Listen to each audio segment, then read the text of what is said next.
पाणी असं घरात शिरत होतं, पूर्ण कमरेपर्यंत पाणी होतं. आम्ही जीव कसा वाचवायचा हे बघत होतो. दार उघडलं तर इतक्या फोर्सने पाणी आलं की माझ्या इथपर्यंत पाणी होतं. आम्ही कसं गेलो बाहेर कळलंच नाही.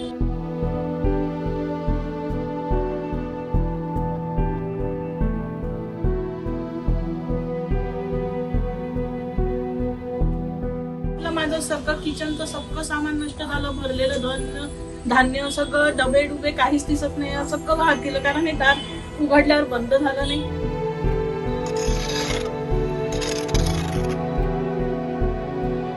मी ॲडव्होकेट आहे.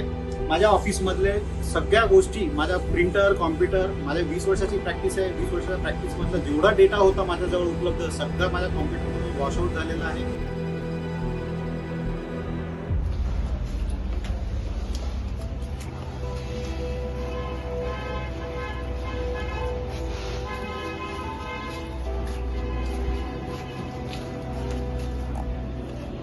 शुक्रवारी मध्यरात्रीपासून शनिवारी सकाळपर्यंत झालेल्या 9 ते 10 तासाच्या मुसळधार पावसामुळे नागपुरात पूर परिस्थिती निर्माण झाली आहे.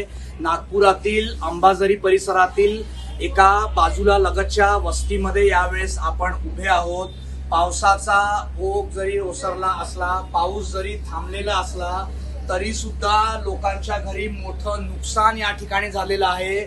9 ते 10 तासामध्ये 159 मिलीमीटर इतका पाऊस झालेला आहे. त्यामुळे लोकांच्या घरांमध्ये मोठ्या प्रमाणात पाणी घुसलेलं आहे. मोठं नुकसान या ठिकाणी नागरिकांचं झालेलं आहे. आपण बघितलं. आपल्या सोबत बोलण्यासाठी सूर्यकांत गजबी आहेत. यांच्या घरी एक मोठं नुकसान झालेलं आहे. काय नेमकं झालं होतं परवा रात्री आणि पावसाने कशा प्रकारे तुमच्या घरातलं हे सगळी नुकसान जे आहे ते झालेलं आहे आणि काय सांगाल याबद्दल? रात्री माझ्याकडे टेनेंट राहतात. त्यांनी मला जेव्हा सांगितलं पाऊस येत आहे, घरात पाणी आलं आहे, मी पण मग बघितलं. पहाटे 4 वाजताची वेळ होती. पाणी आलंय. खिडकीतून जेव्हा मी खिडकी उघडली, मला एकदम पाण्याचा लोंढा असा घरात आला आणि पाणी अचानक 5 मिनिटात पाणी भरलं कमरेपर्यंत. घरामध्ये पाणी शिरलं. आम्ही कसे तरी बाहेर निघालो. प्रचंड वेग होता पाण्याला. आम्ही 3 जण घरचे मिळून एकमेकांना पकडून आम्ही कसे तरी पहिल्या फर्स्ट फ्लोअरला गेलो आणि आम्ही सगळीकडे मी फोन केले. मी 100ला फोन केला, मी 101ला फोन केला. कुठेच फोन लागलेच नाही फोन.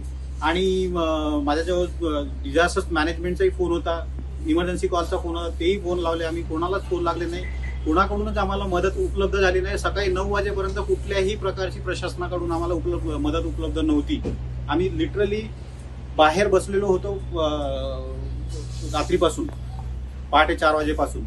त्याच्यानंतर पाणी जसं जसं उतरत गेलं, आम्ही खाली येऊन पाहिलं तर माझ्या घरातला टोटल लॉस, माझ्या टीव्ही, फ्रीज, फर्निचर सगळं लॉस झालेलं आहे.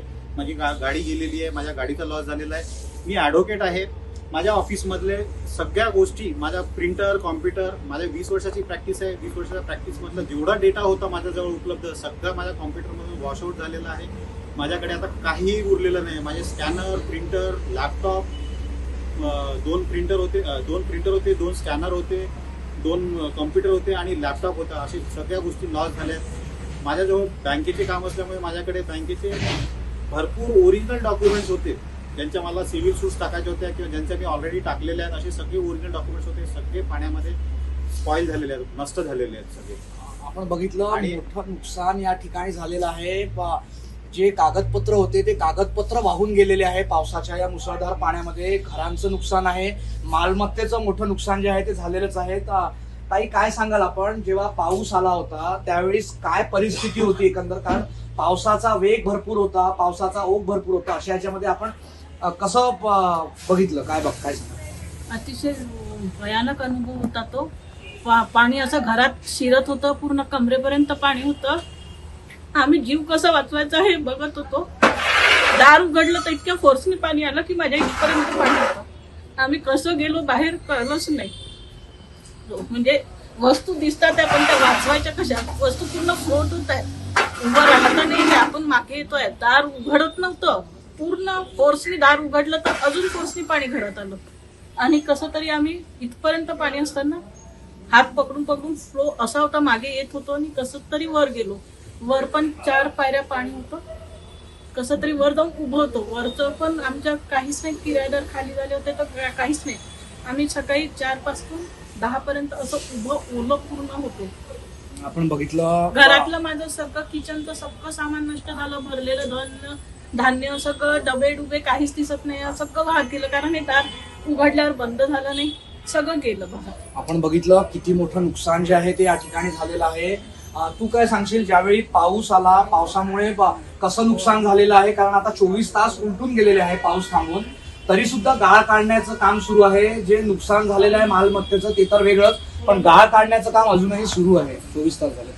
नुकसान तर फार झालेलं आहे. अन्न, पूर्ण करिअर, बाबांचं, आमचं दोघींचं, पुस्तकं, पूर्ण अभ्यासाचं सगळं, आणि इन्स्ट्रुमेंट्स जेही आहेत माझे डेंटिस्ट्रीचे ते सगळे वाहून गेले आहेत. आणि पूर्ण लाईफस्टाईलच आता हे डॉक्युमेंट्स वाचले नाही. ओरिजिनल डॉक्युमेंट्स आमचे कपाट पाण्यात होते, कपडे नाही घालायला. बेसिक जे daily needs, day to day एक अन्न किंवा काही प्राथमिक गरजा ज्या आहेत त्या इलेक्ट्रिसिटी, प्राथमिक गरजाचं काही उरलेलं नाही. आपण बघितलं नागपुरात झालेल्या पूरसदृश मोठ्या अशा पावसामुळे नागरिकांचं किती नुकसान झालेलं आहे. आपण गजबिये परिवारामध्ये होतो, यांच्याशी संवाद साधला आपण.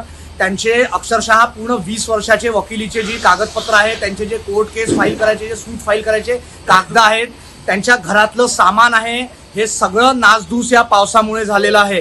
त्यामुळे आता कुठेतरी प्रशासनाने मदत करण्याची मागणी नागरिकांकडून होताना दिसते. नागपूरहून कॅमेरामॅन महेश मोरेसह योगेश पांडे, मुंबई तक.